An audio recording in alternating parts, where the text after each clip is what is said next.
Hello and welcome to this session on success stories and use cases from the European Cloud Community, which is part of the H-Cloud Summit. My name is Carla Arendt and I head up IDC's cloud research for Europe, and IDC is one of the consortium partners of the H-Cloud Consortium.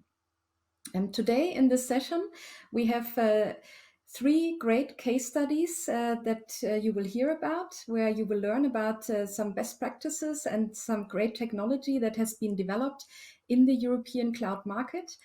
But before we go there, I would like to just welcome all of you to this session and also go through some housekeeping rules. So we have four great presenters that will give you three presentations. So we will hear from Gert from Threefold Tech. We will hear from Alberto, who represents Open Nebula, and we will hear from Patrizio and Konstantinos, who represent the Accordion project. If we look at the at the housekeeping items, then all the sessions of the summit will be recorded and published on this event platform, so you can hear them again or forward them to your colleagues. Please do feel free to post your questions and comments in the live discussion chat of your session. Also, please do join the discussion online by using the hashtag Horizon Cloud Summit and tagging at hcloud_project. And if you have any technical issues, please do ask your question in the chat, and we have a technical team on standby that will help you with your technical issues as well. So with that, I want to give you also a little bit more background. As part of the H-Cloud project, we have done an extensive series of interviews of European organizations, research initiatives, technology companies and providers to identify a landscape of technology that has been developed in the European cloud space, and also to identify best practices or good practices in the cloud space that everyone can learn from. And in this session, we want to showcase some of these best practices that we found. But I also would like to point out that all the organizations, research projects, initiatives that we have worked with can be found in an online catalog. And you will see the link in the chat, hopefully, where you can find the initiatives that have been showcased. You can filter the initiatives by profile type, by geographical scope, by cloud delivery models, by industry. So you can really find some inspiration that is very relevant for your industry, for your organization.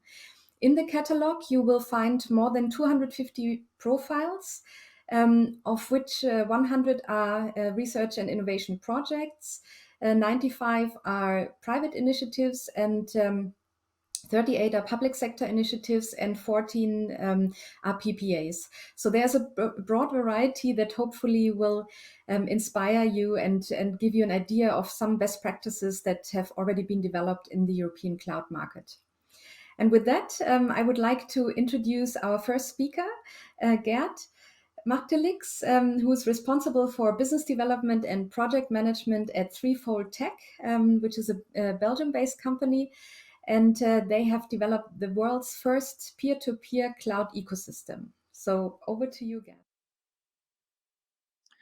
Hello, good afternoon all, and thank you, Carla, for having me here. I'm glad to be able to explain what Threefold is all about. Let me see on whether this, yeah, okay. So we have created, to our knowledge, the world's first truly autonomous and decentralized cloud technology, with cloud in all its aspects of storage, compute, network, all interacting in a secure and scalable way over a peer-to-peer operating system. It's a technology for a fully open federated model, which can run then in an autonomous way. I'll explain a bit more in detail. Now, we have started from the conclusion that the current internet has evolved from a decentralized place at its inception to one that is now monopolized basically by hyperscalers. And moreover, it's not fit for the challenges of the future. And we felt that this missing layer is what we could bring to solve that issue. Now, what is wrong with the current internet? Many things, basically. First of all, it's not scalable. The growth of data cannot be coped with anymore using hyperscale data centers, concentrating all IT work in these big infrastructures, concentrated mainly in Western and East Asian world, leaving behind basically about 3 billion people that cannot be part in the same way of the internet economy. Moreover, 80% of the data are hosted with less than 20 organizations, which are mainly American and Chinese hyperscalers. And with the growing demand at the edge, there's also a big issue about geolocality and data ownership with that. Now, moreover, the internet has not been conceived with privacy in mind. We have already seen that the concentration of data with one organization has led to models on surveillance capitalism, and there are only in the financial benefit of very few organizations. It has also led to scandals, such as the Cambridge Analytica one, for example. Now, the internet hasn't been conceived either with security in mind. There are many patches made to deal with that, but the root cause, in our opinion, is too much centralization of data, and this hasn't been dealt with so far. And then a last element, the current model is not really sustainable. The internet and digital in general consume about 10% of the world's energy, and that percentage is growing as other sectors diminish their contribution. And IT is only expanding using the same model all over. There hasn't been a replacement yet. Now, we claim that the centralized data center model is not able to cope with that. What we see is that data centers consume huge amount of power, even to the extent that they sometimes require their own power plant next to it. And all infrastructure is so densely packed that it requires its own air conditioning systems, which consume even more energy. And also the software that is running on this infrastructure follows a layer on layer approach, making the share of the code that really benefits the end consumer running his application, it's very low and even decreasing. And then a last thing, transporting data all over the world is already leading to ingestions, again, leaving out the parts of the world that are less connected. So something happening with these slides. Okay. Now, internet is expanding. And what do see people as solutions? Well, the first one is let's move more to big tech. But of course, this is not really a solution. It comes at the expense of our own sovereignty, and it creates a dependency with these companies that even get bigger. A second option is let's build new data centers. But this comes with big costs. And as said, they're not a solution for what we call global expansion, where data is expected to remain close to where it is consumed. Now, this is where Threefold comes into place. You could say that we have developed a technology that is equivalent to what solar panels mean to the energy sector. Next to big power plants, solar panels are able to generate energy on a small scale and very locally. Now, the equivalent in the IT industry is that our 3 nodes are cloud capacity infrastructure that can run very locally and in any form factor, and without the need to have system operators around, and they're securely interconnected. Now, this is achievable, and the proof is there already, because we run already a grid and have developed a decentralized model that is up and running in more than 50 countries, with more than 1,000 independent cloud service providers, and we call them farmers. And the usage of the capacity is starting also right now. So it's a really exciting moment for our technology. Now, a number of elements need to be guaranteed to set up decentralized cloud capacity. First of all, privacy and security need to be top-notch. There's no compromise possible on that. Second element is that it should run on an economic model that is democratic to everyone's wallet. And third element is that it should be sustainable.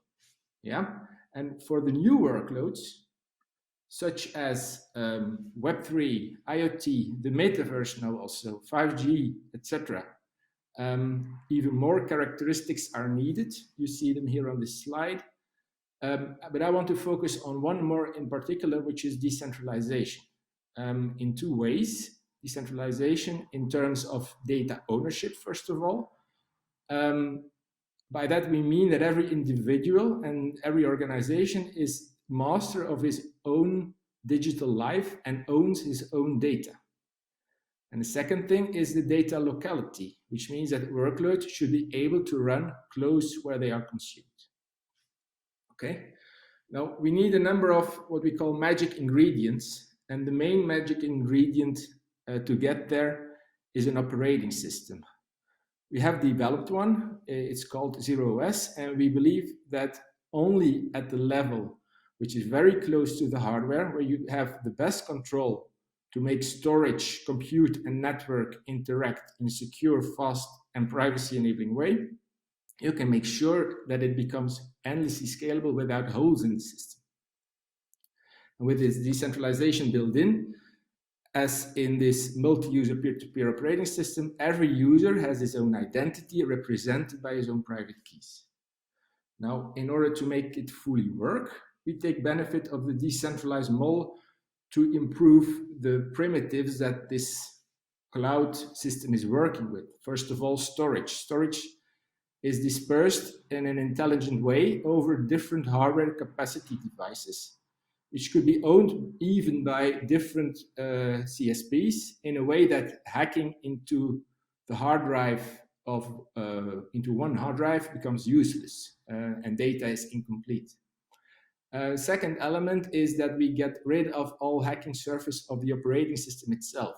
It runs only in memory, there's no shell, and it completely separates the capacity providing side from the usage and the data running it, meaning that a cloud provider has no insight whatsoever on the workload running on his infrastructure. Third element is the network, which is by design end-to-end encrypted. And the last element of the magic is it's the so-called smart contract for IT, which is an automated deployment process of software where no human is involved anymore, making the software unbreakable for hackers once it's deployed. Nor it requires human operators to keep workloads up and running. So you see, we have invested also massively in securing the technology by removing hacking surface, encrypting data in transit over the network, splitting up data at rest between hardware owners, removing handles for unauthorized intruders to get in, etc. So solving security at the lowest possible level. That is what we believe that is really needed. So here's a summary bit of what we can bring. I won't go over the complete table, but what wasn't mentioned yet extensively is the word federated, including basically a commercial and an operating model, which positions us somewhat differently compared to the multi-cloud solutions that are out there in the market, because a commercial model incentivizes both the hardware providers to get their hardware connected to the grid and offers possibilities also for service integrators that want to host solutions on this infrastructure. This incentivization for high availability allows to guarantee service levels on availability, on security, on privacy, on connectivity, etc. And the second element that was not discussed yet is the compatibility. The fact that ZeroOS is Linux-based, it means that any Linux IT workload can run on the Threefold grid, such as containers, Kubernetes, clusters, virtual machines. Any data storage also is feasible. Well, in the end, we aim to have a solution which makes Thrive a fully decentralized data economy, which is sovereign, private, which promotes equality and allows everybody to be part of the internet economy, to be sustainable, etc. And now this technology is not coming out of the blue. It's quite something, but it has been built over the last 20 years in many startups, which have been sold to bigger players in the industry through successful exits also. There were 6 of them. And in Threefold Tech, basically all these technologies are coming together. And we're getting some traction right now by quite already a lot of organizations that are closely following what we do, and some of them are partnering. You also see GaiaX as a logo in the upper right corner.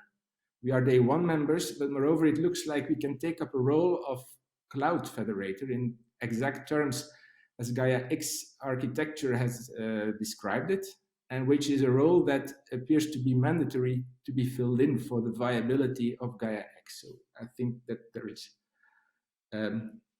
room for successful collaboration there. So yeah, that's about it. If you need to get in touch, please have a look at our website, our extensive wiki. Send me an email, connect to me through Swapcard. I'll be glad to connect.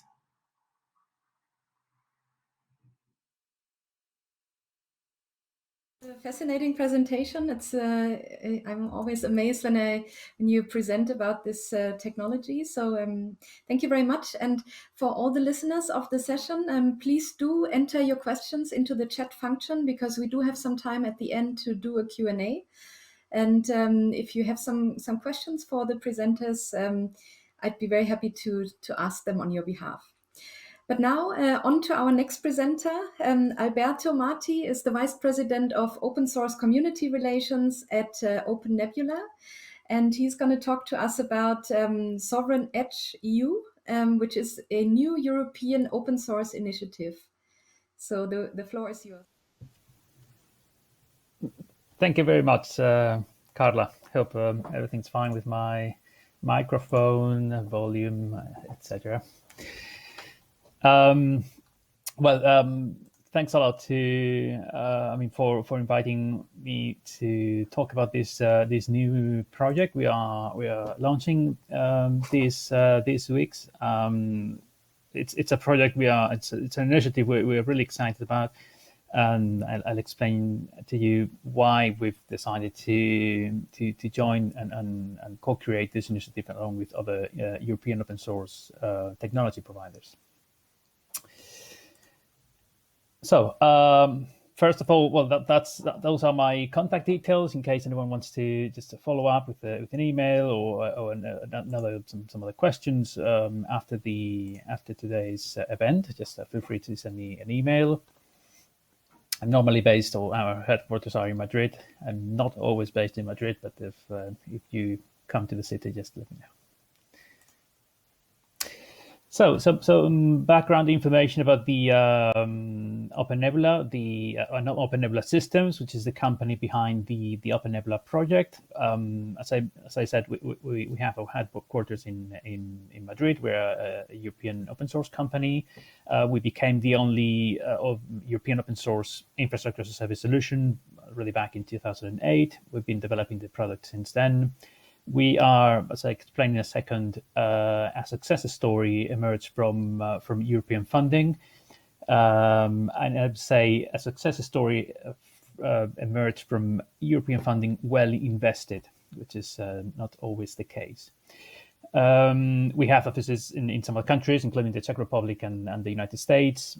We are also members of GaiaX, day 1 members of GaiaX. As Gert was mentioning, we are really excited about the project, and we see a lot of alignment with the approach we've been developing for a number of years. And we're also members of a series of open source international initiatives, including the European Open Science Cloud. So why Open Nebula is a success story in itself, apart from the project I'll tell you about in a second. We are a European company. We started as a research project back in 2005, so we've been around for a while. we've become the only European solution for managing a private cloud initially. So we've traditionally been a European or the European alternative to OpenStack, for instance, which, as you know, is developed by mostly non-European vendors. And through that line you see there, along that line, you'll see a number of milestones. Some of them have been really important for us, like the support we've received from the European Commission in the seventh framework program, the start of our operations in the US, and the recognition by the European Commission as being one of these leading innovation projects in Europe in the cloud market. And most recently, the One Edge project. So that's an SME instrument we received in 2019 to develop Open Nebula and turn it into an edge computing platform as well. So to turn Open Nebula, which traditionally has been a private cloud solution, to turn it into the first European open source edge computing platform. We've been working on that project since 2019. It's called One Edge. And it's been really the support we're required to do this job and expand and add all those features we needed for the solution, which was already a solid solution for some customers in the private cloud, to turn it into something that was much more adaptable and flexible, and as it happens now, something that responds or is able to respond to the new demands of the Commission and the European market in terms of the technologies we need for the future as well. So why a success story as well? So it's not just a company, it's a company that's actually sustainable. We have a number of customers. We've turned this product from being a research project into something that's ready for production environments with a number of users and pretty large users in many different parts of the world and many different sectors. We are a kind of a horizontal solution, so being applied and used and adapted by many different actors in many different markets. There you have some of these examples. We're really proud of some of the innovation that some of our users and customers are doing with our product. It's an open source product, so some of them are really doing some really nice adaptations and improvements to the software. So it's a large community we've been developing over the last more than 13 years. So really happy to have the support from all these companies. Our objective for the near future, what we've been doing through this One Edge project and in the last couple of years, and that's what's led us to support this new Sovereign Edge EU initiative. It comes from the process, kind of internal process of being aware of the changes that the cloud market was going through, and realizing that from the private cloud realm, from working with our customers and users in helping them virtualize their on-prem infrastructure, there were a number of new demands in the market that were starting to be increasingly important, and users and customers were asking and demanding from us these kind of features. You're more than aware of the fashion for the public cloud. Everything a few years ago, everything seemed to be had to be in the public cloud, or that was the marketing message mainly. People and companies are a bit more reluctant to do that nowadays. As Gert mentioned, they are more aware now of the implications, the long-term and the kind of geostrategic implications of moving their workloads to the public cloud. And some of them, especially in Europe, they're not very happy with depending or creating these deep dependencies with non-European cloud providers or hyperscalers. So we're seeing that the market demands this public cloud support, but with some limitations and with some specific characteristics there. And that's why we're trying to respond. In that sense, what we are doing is turning Open Nebula into an orchestrator for that continuum, for the Cloud Edge Continuum, or as we call it, the Data Center Cloud Edge IoT Continuum, a middleware that provides an isolation, a layer of abstraction on top of all the different providers that are emerging now. Some of them are hyperscalers, some of them are Some of that is local infrastructure, but increasingly popular, increasingly available, all the edge infrastructure resources and the providers that are emerging now. So all that, we need a piece of software that's an open source software that's able to deal with all that heterogeneous universe and myriad of resources. And that's our objective, to be able to orchestrate virtual machines, application containers, and Kubernetes clusters across the whole continuum. That's the challenge. So that's the beauty of the challenge. In doing this, thanks to this One Edge project, but also beyond the project, we are following we've been inspired by what we see as an increasingly explicit support from the European Commission to developing European software, and more specifically to develop European open source software as a way to respond to that scenario we see in the cloud market, dominated by hyperscalers, trying to use the new edge computing resources to try to bring some balance to the cloud market. And we agree. I think we agree that's the way to go for Europe if we really want to neutralize this threat from hyperscalers to actually expand their domination also to the edge. And that's where we see Europe has to come together. Integrators, software developers have to come together, and along with governments and European institutions, to try to avoid that situation, which in the long term will be very difficult to fix. As I mentioned, we're happy to see those kind of increasingly explicit forms of support and to open source specifically, and to European open source. So open source that's developed in Europe by European actors. And that's why a few months ago we started developing this initiative, the Sovereign Edge initiative, which we want to be mainly focused on two aspects. So it's a combination. It's an effort to bring together a number of European open source technologies, to use them to respond to some of the demands and the priorities of the European Commission and European companies at the moment, and in the future, in the next few years. But it's an initiative we want to help us send a message out there to the rest of the IT community and the IT sector in Europe. And the message is a dual message. We have to start taking the responsibility for developing our own software. So European companies and IT companies and integrators cannot be mere consumers of technologies, even if open source, developed by others.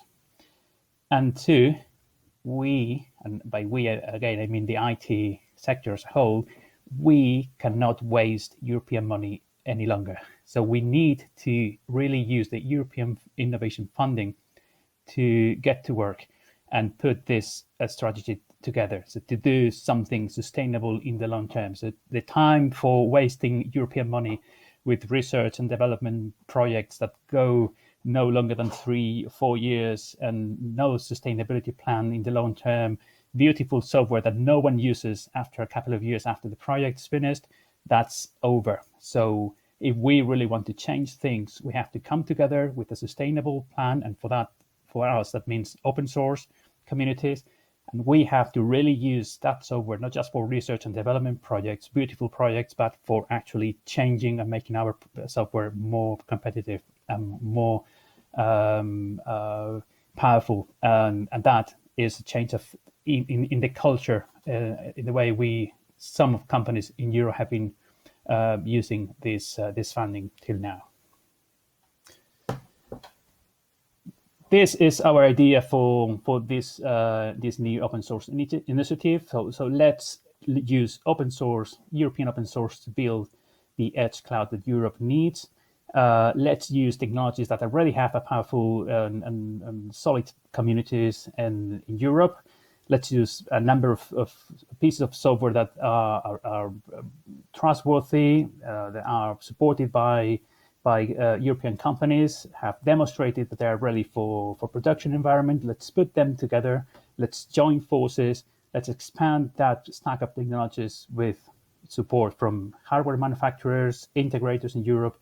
Let's connect that stack to European cloud providers and infrastructure providers, GaiaX, through the GaiaX catalog, also local providers in Europe, and obviously Threefold is one of those great infrastructure providers, the Threefold grid that will have to be used in this approach.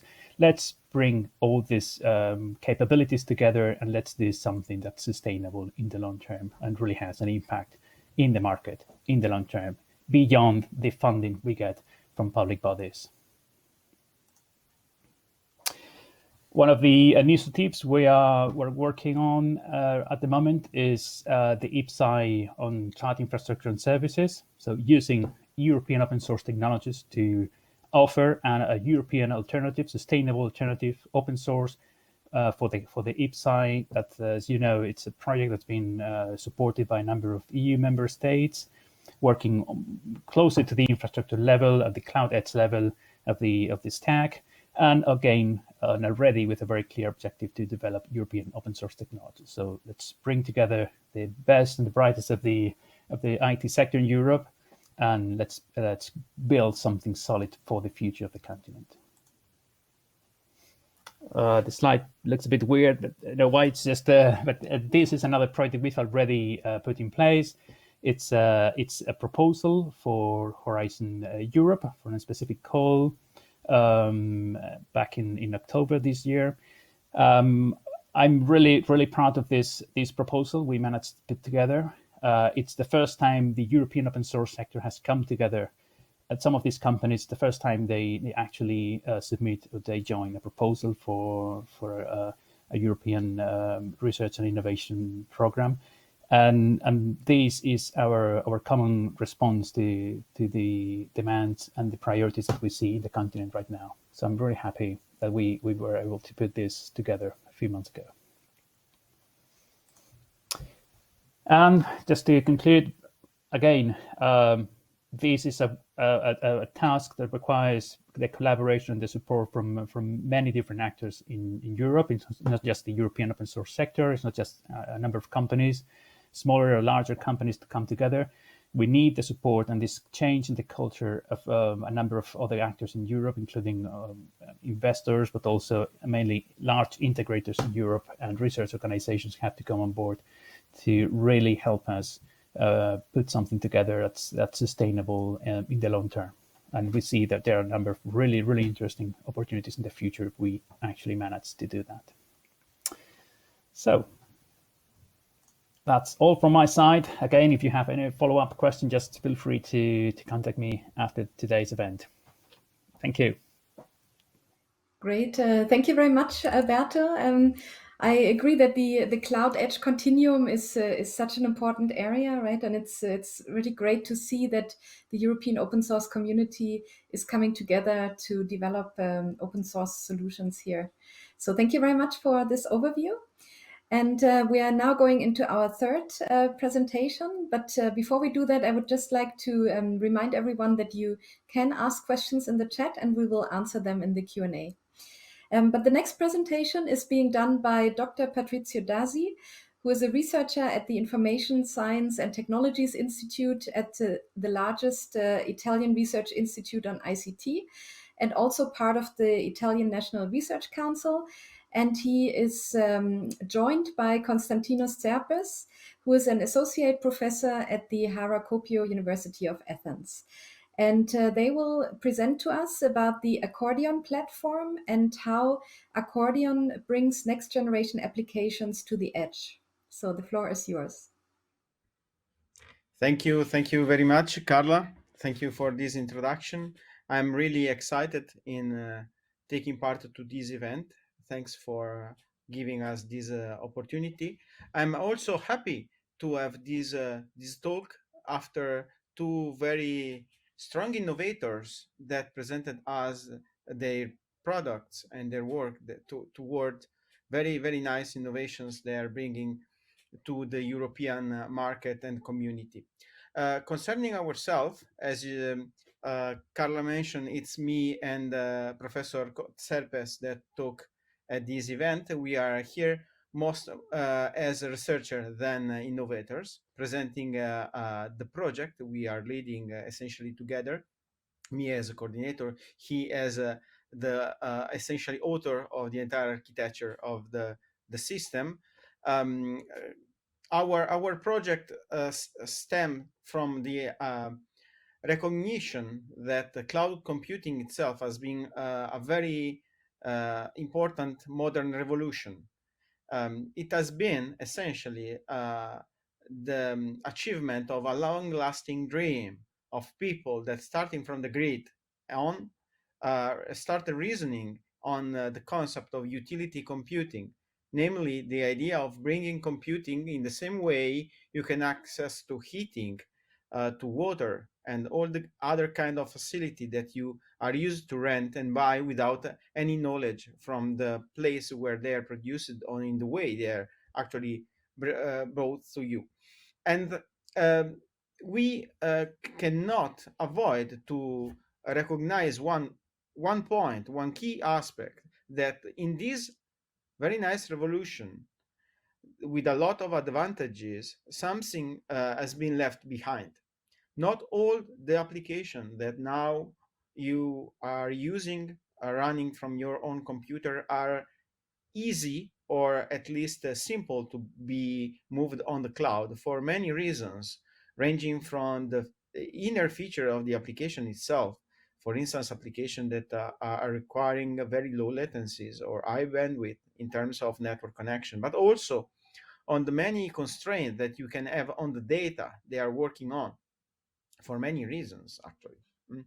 And if you start from this recognition, then you get into the objective of a coding project that we pose as an objective already in the grant agreement. So the ability of starting from those edge resources that you can locate nearby the end users, and also the businesses that already have such kind of resources, and we are looking for a possible aggregation of such resources in order to extend the pool of resources available to the user, and let he or she able to exploit those resources and to run those applications that so far are very hard to be run on the traditional cloud environment. And then it is the way we expect to exploit edge resources,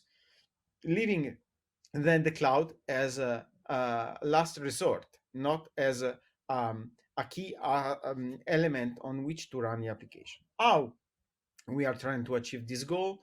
Essentially, providing research and innovation on several different aspects concerning new models for representing the applications, ability for ensuring dependable, secure, dynamic environment, including both cloud and Azure resources, smart and innovative management approaches to resources and applications.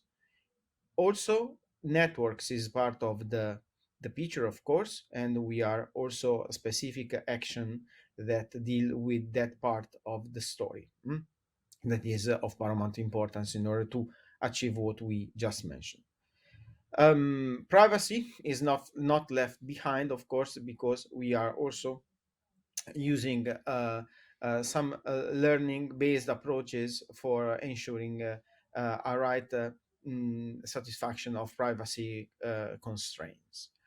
In terms of structure of what we develop and provide, essentially, according is based over 3 layers. One dealing with the collection and gathering of resources. One that once you have these resources collected and organized, allow those resources to be used in a dependable and secure way and efficient way as well. Third layer, the more abstract one, is the one that is intended to be provided to the application providers, that using that solution may arrange their own existing application to let them exploit the features that Accordion is bringing to them. Of course, this is a very brief presentation of the work due to the time constraint we have. And let me just mention that Accordion itself is challenging its development and achievement, again, most as a research product, over three different fields that are very important. And then Professor Tserpes will enter into the details of all these. Essentially, we have one use cases that is bringing the exploitation of edge computing at the next level to let collaborative virtual reality to exploit those edge resources. We are using, we challenge our finding using a multiplayer mobile gaming application.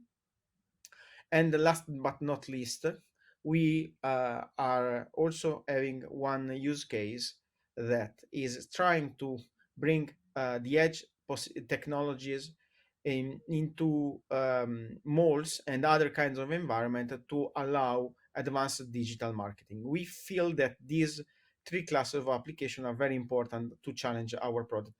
Kostas, I leave to you the stage, if you want. Yes, thank you. Right. So I'll give you a brief introduction about these applications that benefit from the developments of Accordion, the architectural platform that Accordion is offering, starting with collaborative VR.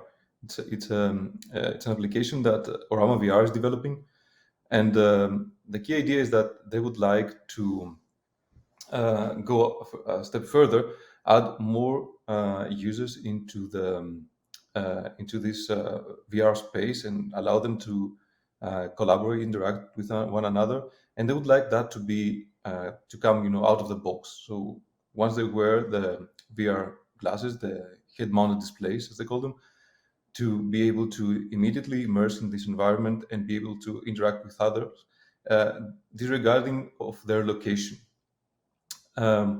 Now, among others, they need some support of a kind of advanced geometric algebra interpolation mechanism that they are developing, and another one of their concerns was the how Accordion as an infrastructure, as a hybrid cloud edge infrastructure, could eventually help them into decreasing the development time. So if I'm allowed to delve into some details, or to at least identify some of the details, in this application they're looking for HMD agnostic framework that would allow them to wirelessly connect the head-mount displays with the server that generates maintains the state of the VR game, of the VR world, and make sure that this kind of state is synchronized across multiple other such like servers, so other people can have, using their head-mount displays, can have a similar experience. Now, this kind of concept it shows that there's a need, a requirement for extremely low latency, right? So the idea is that Accordion can offer them, and that's what Accordion is actually doing, places to host their server application components that will ensure that the latency between the head-mount displays will be minimal. Now, second use case is coming from a Polish company called Orbital Night. That's about a multiplayer mobile game. The idea is that the concurrent users here is skyrocketing. It's not something that is being used to. So this is the thing that they would like to achieve, and this is the driver for Accordion, and that's why they're developing this together with us. The details here is that Orbital Night have a game server. And again, the idea is where can you deploy one or multiple game servers in order to support this large amount of concurrent users playing the game simultaneously using their mobile phones. Again, ultra low latency, mobility. These are two really critical requirements that Accordion is meant to support, not only by finding the right resource to run these application components, but also orchestrating them in order to ensure that they will be able to support the kind of load that comes from those users. Finally, we have Plexus. Plexus is very much interested into localizing and personalizing the content that is being displayed or projected to users. The key idea here is once you understand what is the right location to stream your content to be able to do so, that means that you need to, again, you have a requirement for ultra low latency, mobility, and high bandwidth. They also, let's say, on the side, they have developed also a mobile game with some,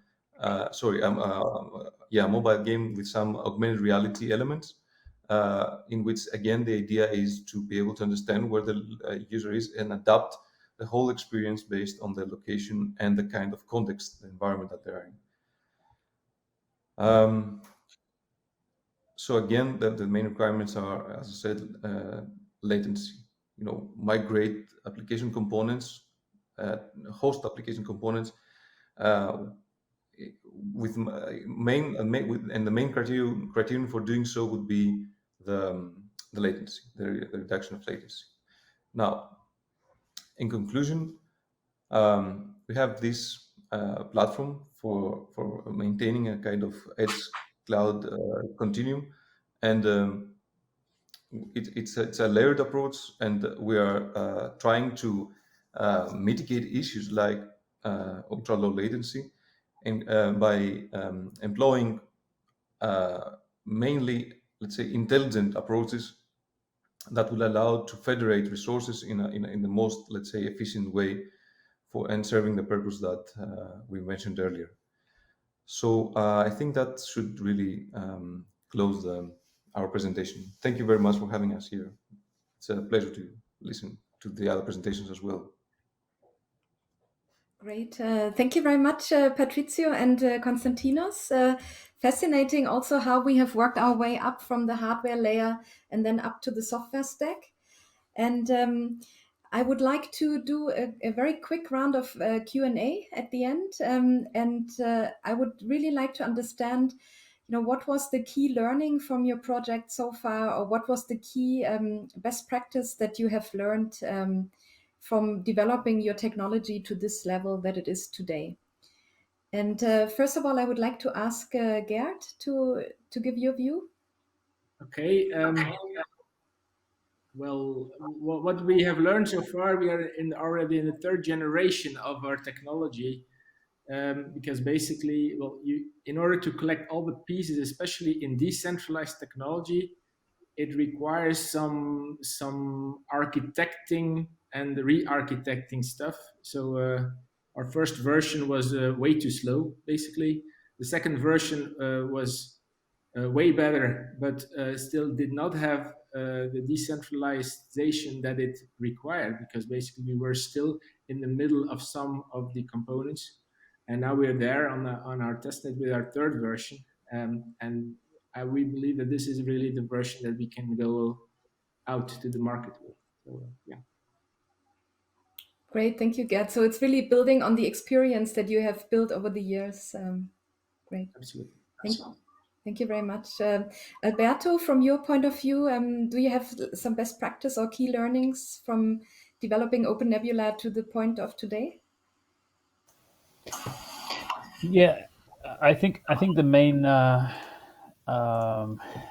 point would be collaboration, and in two different ways. I think we during these years we've confirmed that the combination of the business approach, the academic approach, and the innovation bit it's really, it can be really powerful if you manage to understand the priorities and the perspective from each of these three components, and the people in those kind of three components, these mindsets.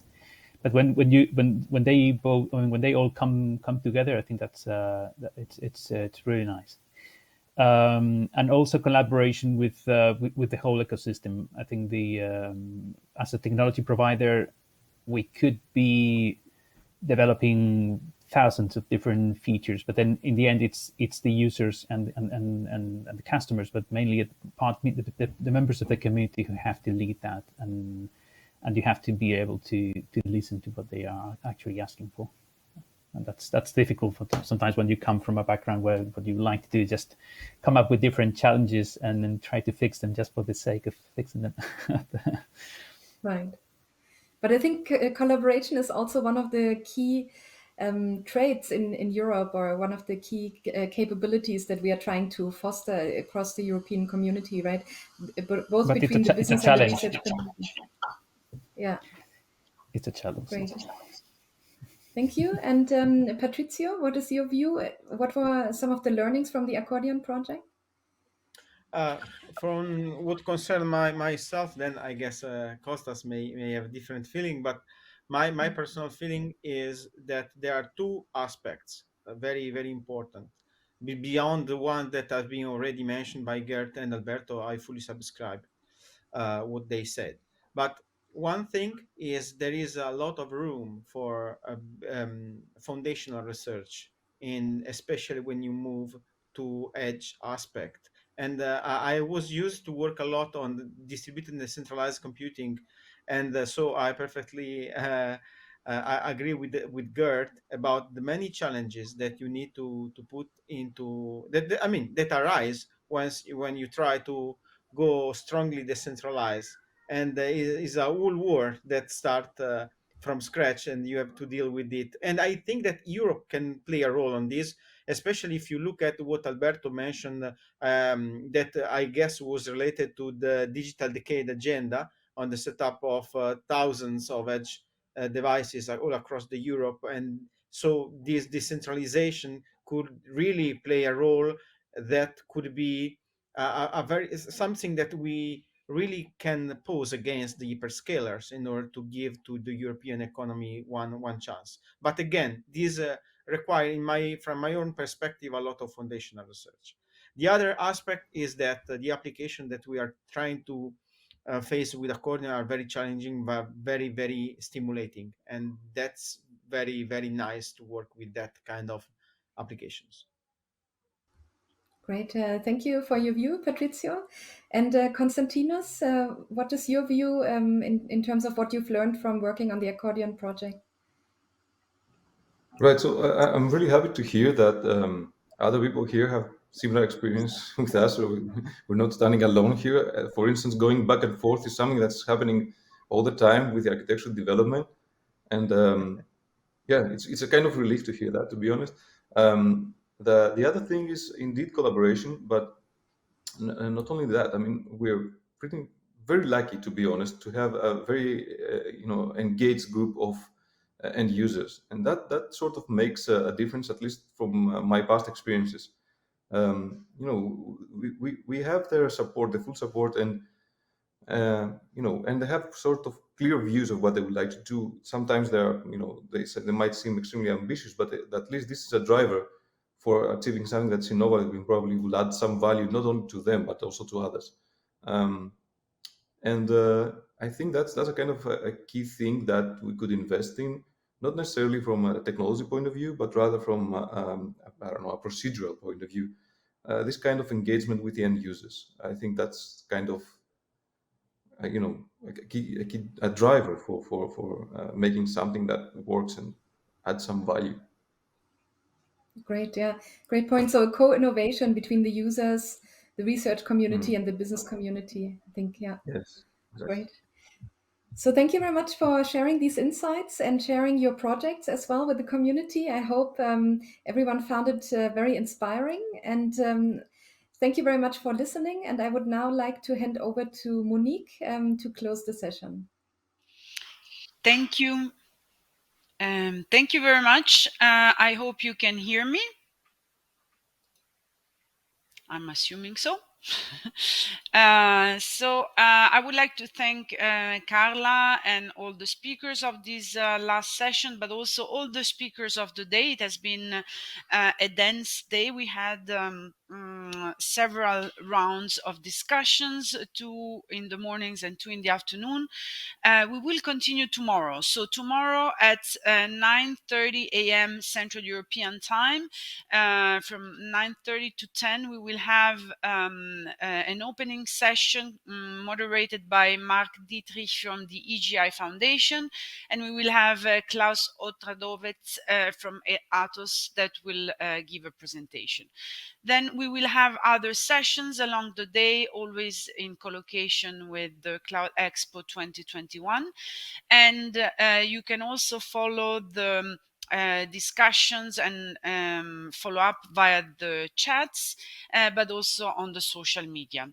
So again, thank you very much also to all the people that are technically supporting us, because as you can imagine, we need to run this machine in a remote and decentralized and distributed modality. So thanks a lot to all of you, and have a good rest of the day.